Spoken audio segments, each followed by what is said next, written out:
Petrol की बढ़ती कीमतों के हवाले से हुकूमती फैसले पर अवामी रद्द-ए-अमल क्या है, ये जानते हैं कराची से नुमाइंदे कफील अहमद से। कफील बताइएगा अवाम का क्या कहना है इस पर। देखिए, हुकूमत ने एक नया और जो पेट्रोल प्राइसेस हैं, पहले कहा जा रहा था कि रोज़ जो है वो प्राइस चेंज की जाएगी। अब कहा गया कि 3 दिन के लिए जो है वो प्राइस चेंज किया गया है।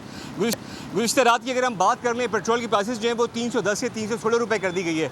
एक शहरी मौजूद है। सर, ये फैसला जो है कि रोज़ की जो बुनियाद पर अब पेट्रोल प्राइसेस जो है वो तब्दील होंगे, क्या कहेंगे? हाँ, जैसा ऊपर से गवर्नमेंट अपनी पॉलिसी देगी उसी हिसाब से चलना पड़ेगा आवाम को, जाहिर है। और जो कीमत बढ़ाई है गुज़िश्ता रात डीजल की और पेट्रोल की, आप समझते हैं जस्टिफाई?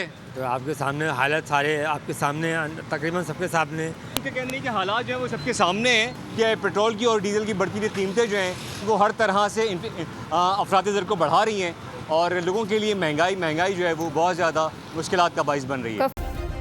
सब्सक्राइब करें और बेल दबाएं ताकि कोई खबर रह न जाए।